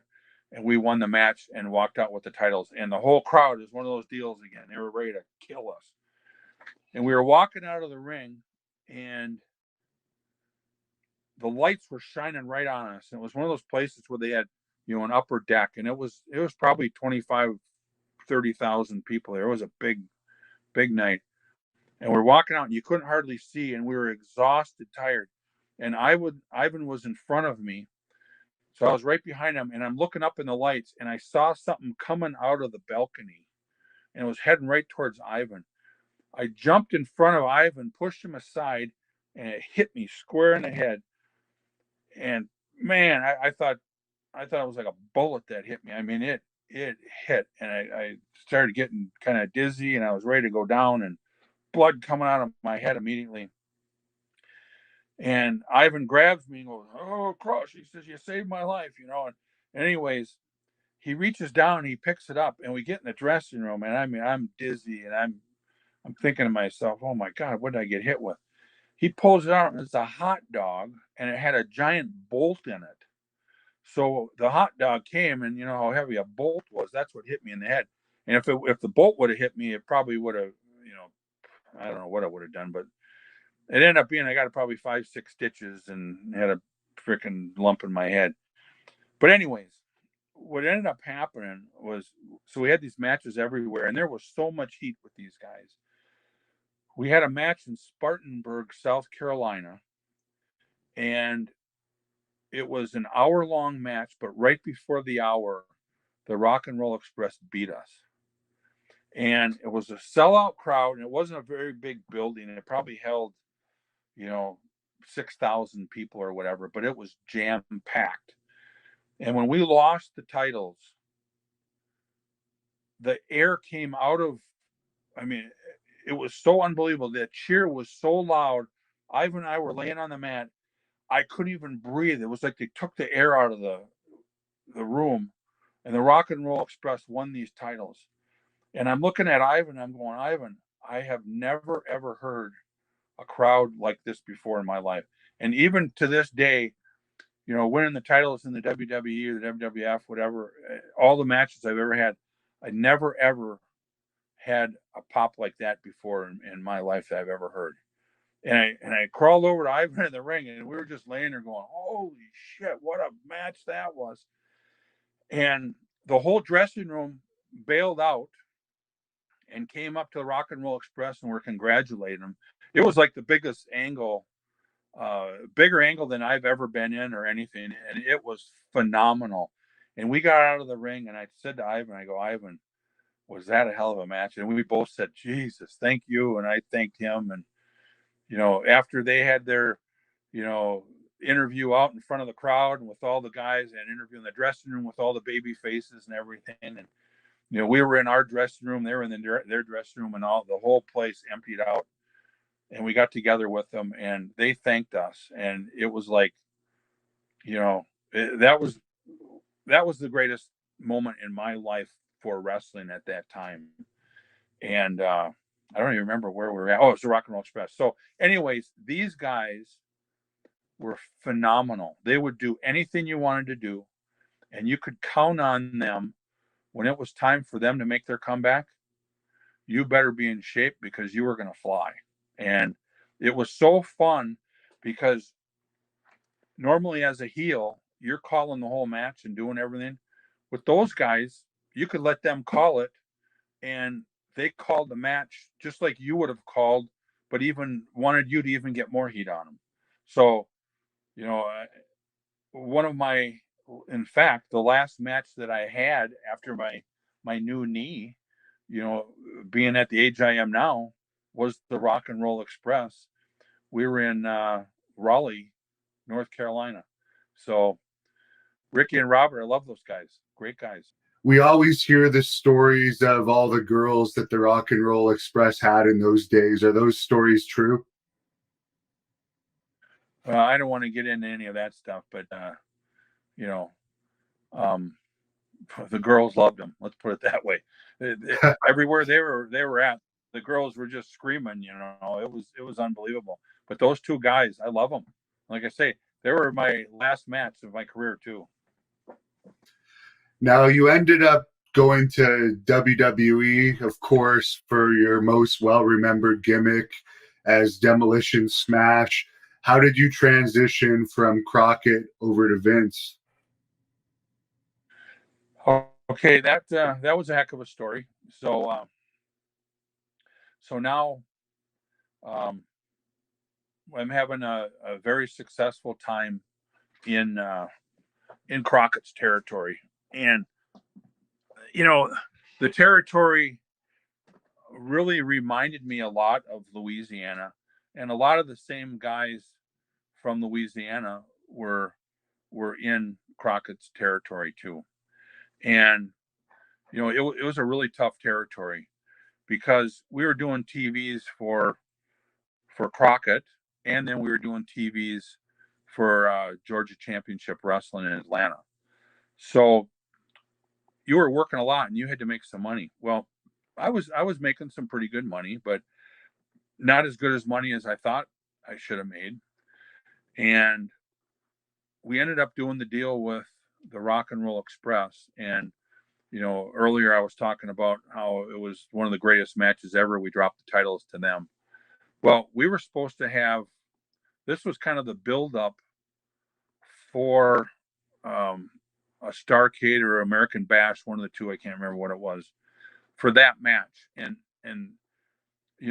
when you're in those territories back then, those big shows, those are the shows that you build your whole angle up and everything for that show, because then you can get a heck of a payday. Well,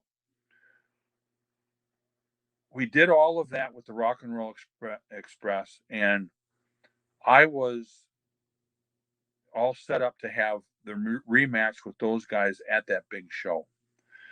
Well, it ended up being where they were going to put Nikita in there, and I didn't know why Nikita didn't have a single match at that time, because Nikita at that point was getting to be where he was getting to be a heck of a single wrestler, and he could have worked anybody in a single match, but they ended up putting Nikita in the match with him and Nikita against the Rock and Roll Express. Well, I got really upset about that, and I ended up having a match with Sam Houston, which I love Sam Houston, and he was a great guy to work with, but that wasn't the same as working with the Rock and Roll Express. So Crockett told me, he says, "You know what? I'm going to pay you the same as if you were in that match." I thought, well, at least I can, get something out of it, And I didn't know what that payday was going to be. But anyways, so the whole thing was built up to that match, and I wasn't in it. And it ended up being where it was a heck of a pay-per-view. And we got to TV, and we were doing interviews. And I think it was like on a Tuesday or something. We're all at interviews, and we got our paychecks. And I got my paycheck, and I'm sitting by Ivan, and I look at my paycheck, and it was like $2,500. And for a sellout crowd and a pay-per-view, I'm thinking to myself, well, I've made more than this, on regular shows. Ivan, I said, Ivan, I hate to ask what you got paid, but I got paid $2,500. And he looked at me and I said, I know you didn't get that. And he says, Barry, he said, everybody called me Crush. He says, Crush, he says, I know what you're going to do. He says, please don't do it. And I said, Ivan, I said, in this business, I've always told the truth. You've always told the truth. I've always been honest with everybody, and I expect everybody to be honest with me. And I said, I was told I was going to make the same as what you and Nikita and the Rock and Roll were going to get paid. And I'm not. And I said, I got to say something. And so Ivan pulled me aside and he says, so let's talk about this a little bit. And, we've always talked about whenever you go in and talk to the boss about money, you better be ready to leave. And because they're going to either give you what you want or they're going to give you an ultimatum. Well, if you don't like it, get out. So me and Ivan were going over that. And I said, Ivan, I hate to leave you. I said, I hate to leave Nikita in this territory because all the guys were unbelievable. Midnight Express was in there, Rock and Roll Express, Magnum TA, Flair, it was just an incredible territory. But I thought, you know what? If he screws me on this payday, he's going to start screwing me on other paydays. So, if I was going to make 300 on a night, now he's going to start paying me 200 because he knows I'm going to do it. It's just the way they are. Promoters are like that. So, and I'm thinking, and he probably knows I'm a nice guy, so I'll just take it and not say nothing. So I went in to Dusty first, and I said, Dusty, I said, I just got my paycheck, and it's a lot less than what everybody else got, and I'm supposed to get the same thing as I was going to get if I was in the match because I was supposed to be in the match. And Dusty closes the door, and he says, Barry, I'm really sorry. I didn't know about what the paydays were or anything, but he says, I had to put Nikita in the match. That's just what the boss wanted. And, it worked out where you were with Sam Houston and you could work an angle with Sam Houston. And I said, yeah, but I don't want to work an angle with Sam Houston. I'm a tag now with Ivan. And he says, yeah, but you've already been the world champions. You've been the American champions. I said, yeah, I totally understand. So he says, so what are you going to do? I said, well, I got to go talk to Jimmy Crockett. He goes, Barry, don't do that. I said, well, I just want to give you this belt right now because I don't know what Jimmy Crockett's going to say. And I said, this could be my last day. Who knows? Because I thought maybe if I said this could be my last day, he might go, Barry, just stay right here. I'll go talk for you. Well, he didn't. So anyways, I go into Jim Crockett's office. I said, Jim, can I talk to you? He goes, well, I'm really busy. And I said, well, I'm really busy too. I said, I need to talk to you. He says, all right, what's up? Well, he knew what it was up. He knew that he screwed me on a payday. He said, so what's going on? I said, well, you promised me because this whole angle we did with the Rock and Roll Express and all this, I was going to be in that match at that pay-per-view and you put Nikita in there instead of me. But you said to make me feel good, I guess, that I'll get paid the same as what I will in that match, knowing you weren't going to do that, but you were going to screw me. So I said, well, I'd like to get the rest of that money. He says, I'm not giving you the rest of the money. The match you were in is what you got paid for that match. And I said, well, that was the shits. He said to me, he says, Barry, he says, that's exactly what you deserve for that match. I said, Jimmy, but wait a minute. I said, so you're telling me right to my face that you're going to lie to me, that you told me you were going to pay me the same as what they were going to make in their match when I worked with Sam Houston, and now you're telling me you're not. So you're telling me right to my face that I'm a liar. He says, I'm not going to say I'm a liar, but that's what that match paid. I said, Jimmy, you're a liar. You're a liar and you're a thief. And I said, I'll tell you what, one thing in this wrestling business that's worse than anybody, and that's a thief. I says, back in the dressing room, if somebody steals from you, you put the boots to them and you do whatever you can to keep them alive because you want to punish them because there's nothing worse than a thief. When you trust everybody in the dressing room with your wallets and your watches and your money, you trust everybody that they're not going to steal from you. And when there's a thief, that's like the scum of the earth. And you're telling me that you're the scum of the earth. And he says, no, I'm telling you that that's what that match paid. And I said, Jimmy, if you don't pay me what you said you were going to pay me, this is my last day. I said, I already gave Dusty the belt. And I said, I hate to leave on these terms, but there's nothing worse than a liar and a thief. And he says, well, then you got to leave. So anyways, I came back and I talked to Ivan, and Ivan says, you're done, aren't you? And I said, I'm done. And I remember Bobby Eaton and Dennis Congree and all. He says, man, he says, don't leave. And, and it was like, I got him. He lied. I said, and he's going to do the same thing to you guys. He might have already done it to you guys. I don't know. But I said, I when somebody tells me something, I do it. And that's how I've been to everybody. At least I try. I do everything I can to do whatever I say I'm going to do. And that was when I left there and I was married. And me and my wife, I told my wife, I said, well, get ready. We got to go to another territory. I said, I need some time off because it's been a rough trip. And, being there for a couple of years was a lot of road time. And, we saved up some money and, I had a house down there. I said, let me just get a couple of months off here. And I said, I'll get back and we'll get another job. I said, we might have to sell the house and move. So she was fine with it. And then I talked to Hebner, who was one of the referees.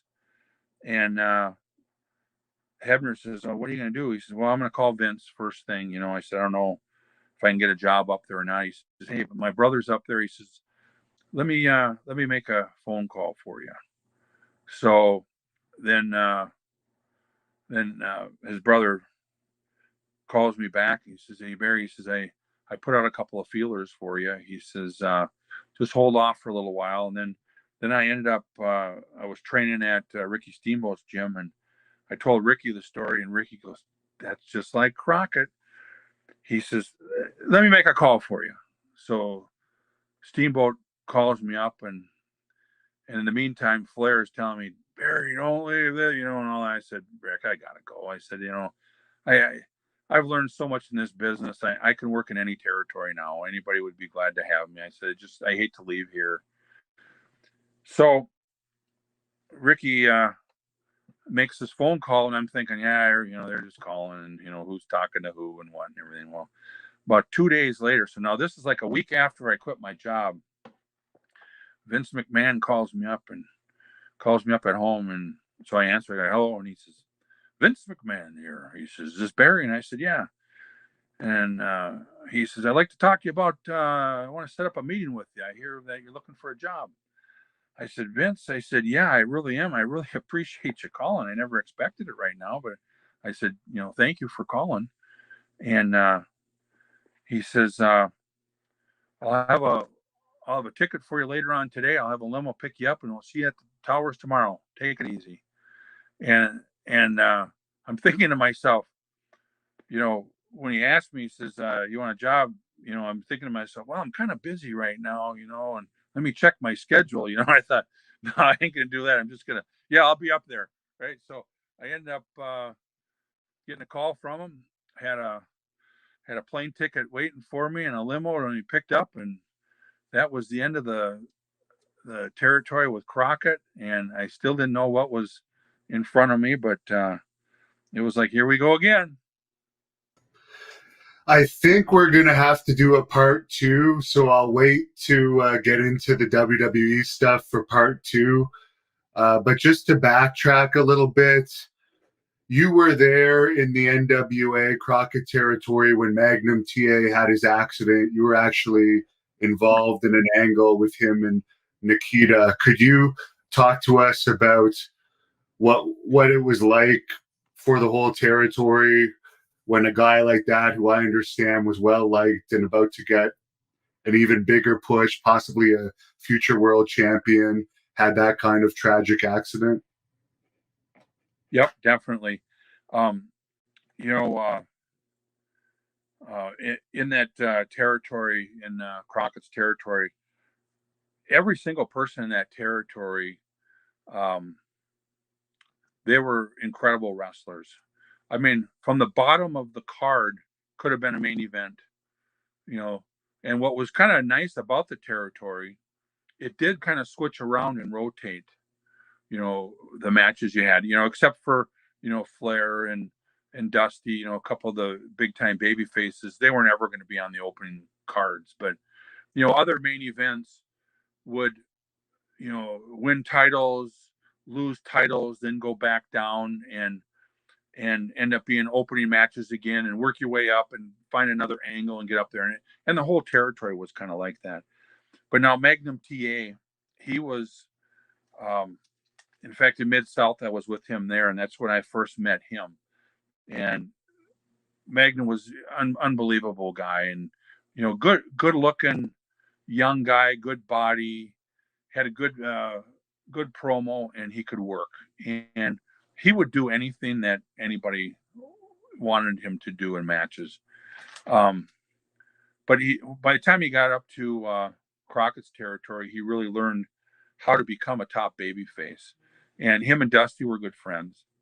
So Dusty was grooming him to be the big champion. And it's really hard to get into a position like that. And because there's a lot that's asked for you. I mean, you have to be the champion, a single champion in a territory. You have to, be greedy. You have to be selfish. You can't be in a match with somebody and not be the top guy. And so you really have to look out for yourself. And Magnum was finally at that point to where he was really groomed and knew what he was doing. And it ended up being where we were going to do an angle with him. And it was going to be to where Magnum and Nikita were going to end up having single matches. And I think, it's hard to remember every angle that you do and everything, but I can't remember what town we were in, but Magnum ended up getting in a car accident, and I didn't hear about it until the next morning, but I couldn't believe it because I was really good friends with Magnum. And it ended up being where he wasn't ever going to be able to wrestle again. And in that territory, because of the way the territory was, where everybody got to work with pretty much everybody, you got to be really good friends with people. And it wasn't just like it was, you wrestle a guy and, that was the end of it. You never talked to him much again or anything. This is where you traveled. You were, you'd be at parties together, kayfabe, of course.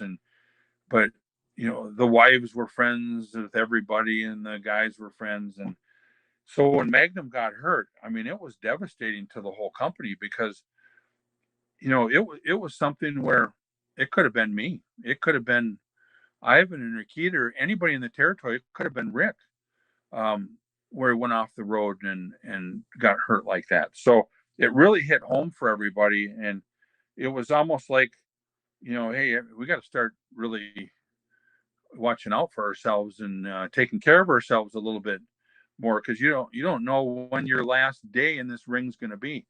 So it was pretty devastating to the whole territory, and devastating to Magnum too, but it was pretty brutal. Now, you're from Minnesota, of course. You mentioned earlier in this interview that Wayne Bloom trained at Jesse Ventura's gym. Do you have any stories about Jesse from Minnesota? I didn't really know Jesse very well back then. I trained at a different gym and I met him, and I know him and Wayne. Wayne was dating his wife's sister at the time, so Wayne and Jesse, knew each other very well. And Jesse, back in those days, you wanted to protect the business, incredible, which he did. But he used to always brag how tough the wrestlers were. How when you're a pro wrestler, you want to make it sound like you're much tougher than you are to a regular person. And, and you probably are, but, he was saying something to Wayne one time, Jesse was, and I love Jesse. He's a great guy and I get along with him, but he'll probably get mad at me for telling the story. And I wasn't there, so I don't know if things were exaggerated or what, but, I know how tough Wayne is. Wayne's a tough guy. He's gone through the mill, and back then that's when we started training. He was getting strong, and that was when he got the name Wayne the Train Bloom. Well, him and Jesse were kind of going, talking at it and everything, laughing. And Jesse says, if I put the sugar hold on you, you'd never get out of it. And Wayne says, there ain't a chance, Jesse, you could put me in any hole that I couldn't get out of. Well, Jesse really didn't realize how strong Wayne was and how wiry Wayne was and how, Wayne can pretty much do anything. So Jesse says, let me put it on you, and I guarantee you'll never get out of this thing. So Wayne says, all right, you're on. And but it was a big, big hula. I wasn't there, but it was at Jesse's gym. So they went out in the parking lot, and there was quite a few guys out there, I guess. So Wayne says, so I'm going to let you put the sugar hold on me, and you're saying I can't get out of this. And Jesse says, that's right. Nobody gets out of the sugar hole. Well, Jesse puts it on it, and Wayne, struggling a little bit. Wayne gets it on him, switches on him, and gets it on him, some kind of hold or whatever. So it just shows that you don't ever want to say something to somebody.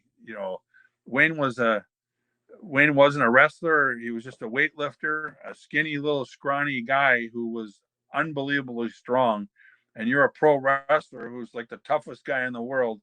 And when you really think that you're like that without really being that, you get yourself into trouble. And that's what happened to Jesse. Now, I know you're on Twitter.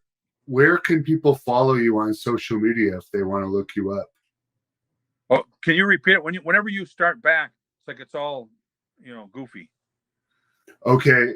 Where can people follow you on social media?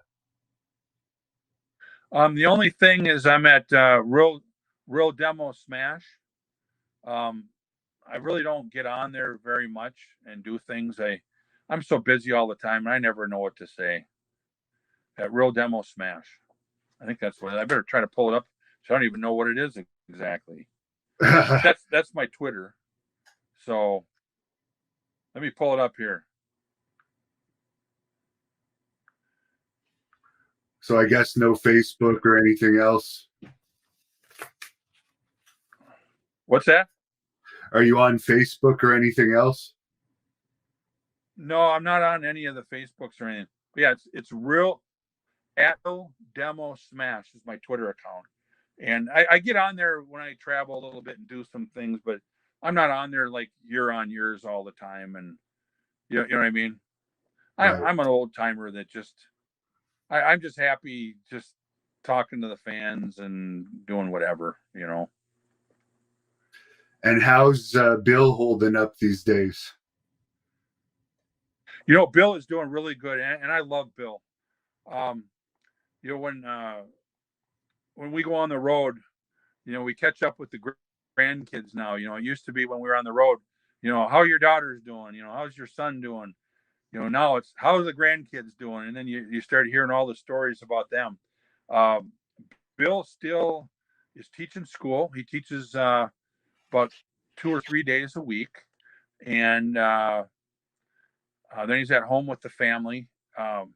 He started training again, kind of like I'm trying to, and, we both struggle, trying to get in the gym and trying to do things with the family and all that stuff. But I tell you, when the Demolition split up and I became the Repo Man, that was the one thing I really did miss was Bill, because we were together all the time, and it didn't work out when Bill went his way and I went my way. But after all the wrestling was done, and then I finished up at down in WCW, we started talking again a lot and became friends and started doing all this stuff all over again. And Bill is a first class smart guy in this business. And, I think that somebody should have picked him up to be a booker or, some kind of an agent or something, because he's got ideas that I, he's, I don't remember things like I used to. And he just can come up with finishes and this and that. And he's another one of those guys. You tell Bill something, you better do it, because whatever he says, he does. And that's probably why we get along so well. And I'm meeting him. Let's see, day after tomorrow. I'm flying to Charlotte tomorrow, and I'm going to see my wife's family down there, and then I'm hooking up with Bill the next day, and we're going to Roanoke, Virginia. So I really look forward to the trips when I get with Bill, because then we can just start talking the old times. And to close this off, we're definitely going to have to do a part 2 in maybe a couple weeks and get into your WWE and WCW days. But could you give us, maybe, since you were doing, we were talking about Crusher Khrushchev today, could you close this off maybe with a Crusher promo? Oh, so you broke up again. I couldn't hear you. Okay. We're going to have to, in 2 or 3 weeks, maybe do a part 2 where we get into your WWE career in detail and your WCW stuff. But to close this off today, I was wondering if you could give us a little Crusher Khrushchev promo. Holy cow. I don't even know if I could do that anymore. I don't even know what to say. That you're gonna have to hit me up on another one with that one, because I got to get it. I have to get in the mode for a Crusher Khrushchev interview. It's tough for me to pull that one out of my grad bag. Yeah. All right. Well, we got to do that a different time when I can really think about that. Here's an easy one. You want to just close this off by giving a message to the fans here that have watched this for about 2 hours now? Perfect. And then I'll say my goodbyes then. I'll tell you what, Hannibal is, what a great show you have. It was great to see you and talk to you again. And I'll tell you, when you got a hold of me on the email and everything, and you said, yeah, I want you to spend a couple hours on there, I'm thinking to myself, how am I going to talk 2 hours on stories about myself? But I guess I could go a lot longer. But I'll tell you what, you got a heck of a fan base. And the fans are what have made Crusher Khrushchev, have made the Blacktop Bully and, the Demolition and all that. And I just want to thank every one of you for listening to me and me telling some of my stories. And it gets kind of exciting for me to think back of the old days, and I appreciate every one of you, and keep watching all the shows. They're fantastic, but thank you, and I appreciate it. Thank you for watching the Hannibal TV. Please like this video if you enjoyed it, and click the subscribe button to not miss any of our latest shoot interviews, match videos, or news updates. Support us on patreon.com for $1.99 a month to watch our full shoot interviews ad-free and help our channel grow. Follow us on Twitter at the Hannibal TV for instant updates.